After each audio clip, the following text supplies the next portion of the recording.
Hello world. आज हम बात करेंगे इम्यूटेबल वेरिएबल्स के बारे में। इससे पहले हम सिंपल वेरिएबल के बारे में बात कर चुके हैं और कांस्टेंट वेरिएबल के बारे में बात कर चुके हैं। वो क्या थी कि जो सिंपल वेरिएबल है वो दौरान स्मार्ट कॉन्ट्रैक्ट की रनिंग के यानी रन टाइम पे वो चेंज हो सकता है, सिंपल वेरिएबल। लेकिन कांस्टेंट की वैल्यू आपने स्मार्ट कॉन्ट्रैक्ट के डिप्लॉय करने से पहले इनिशियलाइज करवाना है। एक बार आपने जो उसकी वैल्यू डाल दी वो दौरान कॉन्ट्रैक्ट चेंज नहीं हो सकती, पूरे कॉन्ट्रैक्ट में वो वही रहेगी। इम्यूटेबल वेरिएबल्स क्या होते हैं? वो वेरिएबल्स जिनकी वैल्यू एक बार इनिशियलाइज हो गई, अब वो चेंज नहीं होगी। पूरे स्मार्ट कॉन्ट्रैक्ट में रन टाइम में वो चेंज नहीं होगी। अब इसके अंदर अब आप कहेंगे कि कांस्टेंट और इम्यूटेबल में फ़र्क क्या है? तो कांस्टेंट और इम्यूटेबल में फ़र्क ये है कि कांस्टेंट की वैल्यू आप डिप्लॉयमेंट से पहले इनिशियलाइज करवाएंगे। इम्यूटेबल वेरिएबल की वैल्यू आप पहले भी इनिशियलाइज करा सकते हैं, लेकिन अगर पहले करा रहे हैं तो इसका मतलब कांस्टेंट ही हो गया, कोई फर्क नहीं रहा। लेकिन इम्यूटेबल में आप अ, दौरान कॉन्ट्रैक्ट एक बार वैल्यू इनिशियलाइज करवा सकते हैं। आपने एक बार वैल्यू इनिशियलाइज करवा दी, इसके बाद आप उसको चेंज नहीं कर सकते। इसका मतलब है कि आप इम्यूटेबल वेरिएबल को डिक्लेयर कर सकते हैं, जबकि कांस्टेंट वेरिएबल को डिक्लेयर नहीं कर सकते, डायरेक्टली इनिशियलाइज करवाना पड़ेगा। आइए इसकी एग्जांपल देखते हैं प्रैक्टिकली। तो हम यहाँ लिख देते हैं uint public, sorry, constant minimum. अभी हम कांस्टेंट बना रहे हैं। Constant is equal to 10। और ये इसी को मैं कंट्रोल सी से इस लाइन पे जाके कंट्रोल सी करूंगा तो पूरी लाइन कॉपी कर लेगा। बेस्ट। इसको हम इम्यूटेबल कर देते हैं। ये हो गई हमारे पास इम्यूटेबल, लेकिन आई स्मॉल। और आपने इस बात का ख्याल रखना है कि जो कॉन्ट्रैक्ट का नाम है और जो वेरिएबल की डेटा टाइप है उसमें तजाद नहीं आना चाहिए, दोनों अलग अलग हों। और ये वैसे ही रिजर्व कीवर्ड है, स्मॉल आई वाला इम्यूटेबल रिजर्व कीवर्ड है, आपने यही लिखना है। अच्छा, यहाँ पे आप वेरिएबल का नाम कुछ भी लिख सकते हैं। मैं यहाँ पर आई डबल एम लिख देता हूँ ताकि पता चले ये इम्यूटेबल वेरिएबल है। अच्छा, अब इन दोनों में फ़र्क क्या है? इन दोनों में फ़र्क ये है कि अगर मैंने जैसे ये इनिशियलाइज करा दी ना इम्यूटेबल वेरिएबल की वैल्यू, तो ये भी चल जाएगी, ये भी चल जाएगी। लेकिन अगर मैं इन दोनों को डिक्लेयर कराता, वैल्यू नहीं देता, तो अब देखते हैं क्या होता है। ये देखें, कांस्टेंट में इसने एरर दे दिया। अब मैं कंट्रोल एस दबाया तो ये कंपाइल नहीं कर रहा। ये क्या कह रहा है कि कांस्टेंट वेरिएबल अनइनिशियलाइज, कांस्टेंट वेरिएबल को इनिशियलाइज कराना ज़रूरी है, यानी डिप्लॉयमेंट से पहले कांस्टेंट में वैल्यू डालना ज़रूरी है। अब मैं इसके अंदर वैल्यू डाल देता हूँ, कह रहा है एक वरना कंपाइल ही नहीं करेगा ज़बरदस्ती, ये तो हमने डालनी पड़ी। अब हम डाल देता हूँ, मैं कंट्रोल एस करता हूँ। अब देखें। अच्छा, अब ये क्या कह रहा है? cannot construct flow without initialize all immutable state variables। well, खैर इसकी बात करते हैं। अब देखें, ये कह रहा है कि भाई, अच्छा यहाँ पर भी यही कह रहा है कि ये जो इम्यूटेबल वेरिएबल्स है उनको भी आपने कंस्ट्रक्टर के अंदर इनिशियलाइज करवाना है, इसको पब्लिक बनाना है। तो यहाँ पर ये डिक्लेयर तो हो गया है, लेकिन अब इसको इनिशियलाइज करना ज़रूरी है।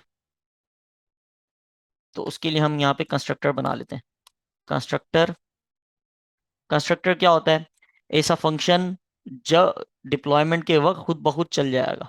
अभी हम बहुत सारे फंक्शंस बनाएंगे, उनको चलाना पड़ता है, लेकिन जो कंस्ट्रक्टर होता है वो जब हम ऑब्जेक्ट बनाते हैं या कॉन्ट्रैक्ट हम डिप्लॉय करते हैं तो ये ऑटोमेटिकली एक बार चलता है। अच्छा, ये चलता भी सिर्फ एक बार ही है। तो इसके अंदर मैं एक वेरिएबल पास कर देता हूँ, लेट से नम। और यहाँ पर मुझे इसकी डेटा टाइप भी बतानी पड़ेगी। और यहाँ पर मैं अपने इम्यूटेबल वेरिएबल को इनिशियलाइज करवा दूंगा। लेट से इसको भी मैं 15 से इनिशियलाइज करा दूँ। अब ये हट गया। अच्छा, ये हो क्या रहा है? ये कह ये रहा था कि आप जो है इम्यूटेबल वेरिएबल्स को भी इनिशियलाइज करवाना ज़रूरी है, लेकिन कब? During the deployment.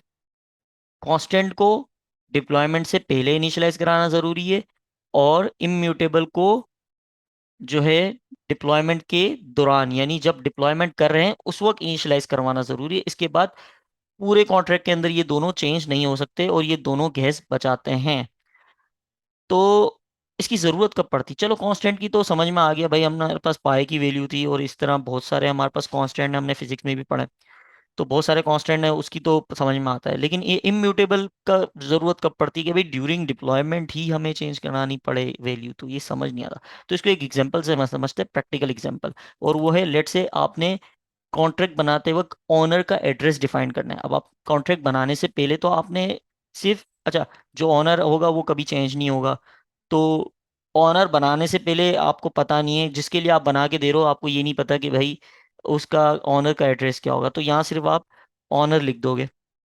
लेट से इसको मैं यूएंट की जगह एड्रेस कर देता हूँ, क्योंकि मुझे एड्रेस डिफाइन करना है, तो एड्रेस। और मैं यहाँ लिख देता हूँ कि भाई ये जो है ऑनर होगा, ठीक है। और यहाँ मैं इसको भी ऑनर बना देता हूँ, ऑनर।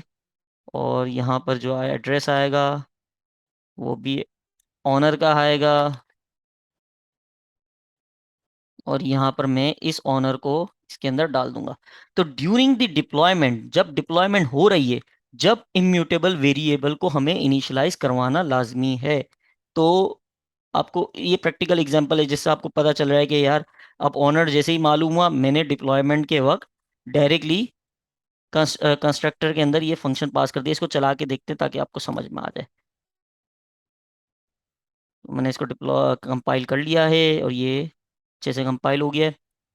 और अब देखें, पहले सिर्फ हम डिप्लॉय का बटन दबा देते, कोई फील्ड बनी हुई नहीं आती थी। अब यहाँ पे लेकिन ये एड्रेस मांग रहा है कि भाई ऑनर का एड्रेस दो। तो लेट से मैं इससे जो है कंपाइल कर रहा हूँ और डिप्लॉय कर रहा हूँ, और इस वाले एड्रेस को ऑनर मान लेता हूँ। दूसरे वाले एड्रेस पे गया, कॉपी किया और यहाँ पे सेव कर दिया, यानी दूसरा वाला एड्रेस इस स्मार्ट कॉन्ट्रैक्ट का ऑनर बन जाएगा। और मैं पहले कॉन्ट्रैक्ट से डिप्लॉय कर सकता हूँ, दूसरे से भी कर सकता हूँ, जिससे ऑनर बना रहा हूँ उससे कोई मसला नहीं है। तो इससे पता चल रहा है कि इसकी अहमियत क्या है, कि immutable variable during the deployment, deployment करते वक्त आप इनिशियलाइज करवा सकते हैं, और एक बार इनिशियलाइज हो गई तो फिर उसको कोई बदल नहीं सकते। लेकिन जो कांस्टेंट है उसको आपने डिप्लॉयमेंट से पहले उसकी वैल्यू देना लाजमी है। तो ये छोटी सी बात थी। तो हमने डिप्लॉय कर दिया इसको। अब माइनम के अंदर तो वैल्यू 10 आ रही है, और सॉरी ये पुराना कॉन्ट्रैक्ट है कोई, इसको डिप्लॉय करते हैं। ये डिप्लॉय हो गया। ये इम्यूटेबल ऑनर का एड्रेस आ गया, जो दूसरा वाला एड्रेस हमने दिया था, और ये माइनम की वैल्यू आ गई। और दोनों की गैस फीस देख लेते हैं। अच्छा, अभी गैस फीस इतने मैटर नहीं करती, लेकिन बाद में मैटर करेगी जब आपने एफिशिएंट बनाने होंगे। जाहिर सी बात है, जो भी बंदा आपसे सर्विस लेगा वो आपसे यही बोलेगा कि मेरी जो गैस फीस है वो कम से कम हो। तो इस बात का हम ख्याल रखेंगे, लेकिन अभी हमें इस पे इतना ज़्यादा फोकस नहीं करना, अभी डेवलपमेंट में फोकस करना है, ताकि हम बाद में फिर देखेंगे कि गैस किस तरह एफिशिएंट आपका स्मार्ट कॉन्ट्रैक्ट हो सकता है। तो उम्मीद है आपको समझ में आया होगा। मिलते हैं नेक्स्ट वीडियो में। Thank you.